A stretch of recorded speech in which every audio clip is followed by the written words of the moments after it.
This channel does not promote any violent, harmful, or illegal activities. All content provided by this channel is meant for an educational purpose only.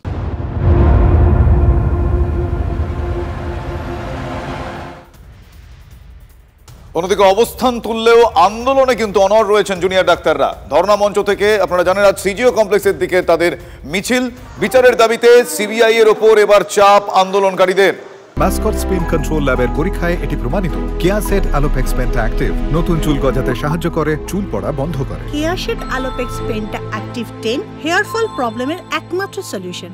কাল থেকে জরুরি পরিষেবায় যোগ দেবেন ডাক্তাররা। দাবি পূরণ না হলে আবারও কর্মবিরতির হুঁশিয়ারি দিয়েছেন জুনিয়র চিকিৎসকরা। আন্দোলনকারীদের দাবি কিছুটা হলেও স্বাস্থ্য ভবন সাফাই করেছেন, কিন্তু এখনো খোলা ঘুরে বেড়াচ্ছে ধর্ষকরা। পাশাপাশি আপনাদের আরও একটা ভিজুয়াল দেখছেন এই মুহূর্তে। 42 কিলোমিটার মশাল মিছিল। আপনারা জানেন যে আজ তিলোত্তমার খুন ধর্ষণের ঘটনার 42তম দিন, তাই আজ 42 কিলোমিটার মশাল মিছিলে সাধারণ মানুষ, এখানে বিভিন্ন সংগঠনের মানুষজন আজকে তারা পা মিলিয়েছেন, বিভিন্ন পেশার মানুষজন তারা পা মিলিয়েছেন। তারা বলছেন যার যাই পেশা হোক, যার অবস্থান যাই হোক না কেন, তারা প্রত্যেকে দুর্নীতির বিরুদ্ধে সরব হতেই আজ এই মশাল মিছিল, এই মশাল র্যালি মিছিলের তারা অংশগ্রহণ করেছেন। পাশাপাশি দুটো ছবি আপনারা দেখছেন, একদিকে সিজি অভিযানে জুনিয়র ডাক্তাররা, অন্যদিকে 42 কিলোমিটার মশাল মিছিলে নাগরিক সমাজ।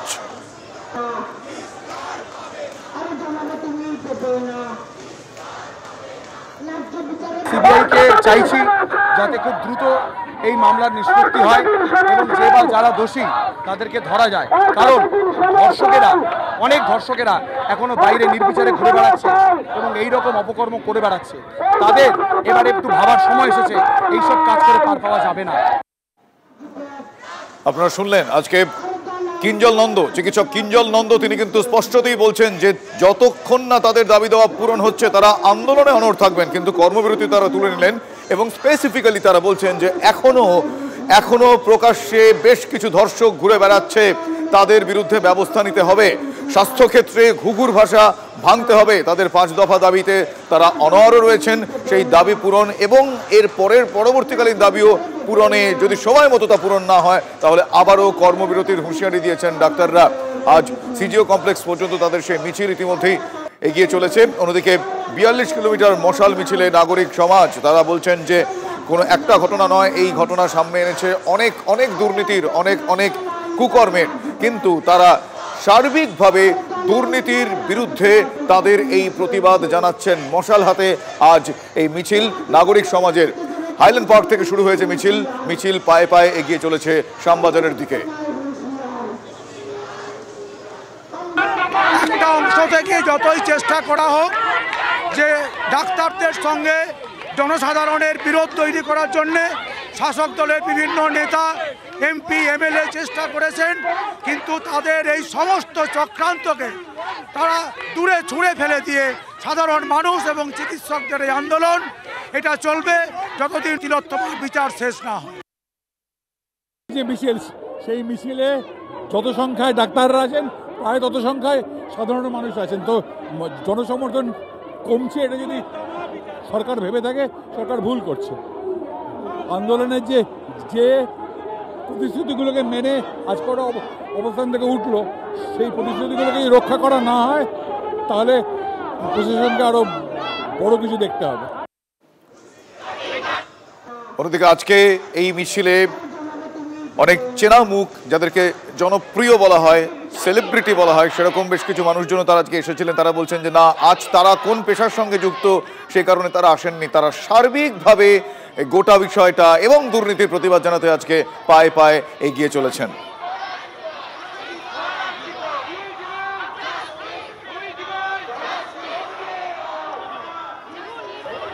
আন্দোলন হবে আর প্রশ্ন উঠবে না, এমন আন্দোলন দেখেছেন কখনো? আন্দোলন হলে প্রশ্নও উঠবে, বিরোধিতাও হবে, কিন্তু বিরোধিতা যারা করবেন তারা নিজেদেরকে কি প্রমাণ করবেন সেটা একটু ভেবে দেখবেন। আন্দোলনটা সাধারণ মানুষের।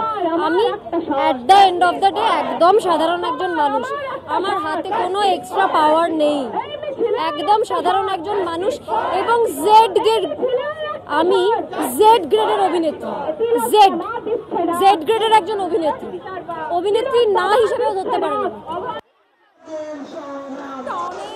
মানুষের আমাদের রাজ্যে অন্তর্দৃষ্টি নেই।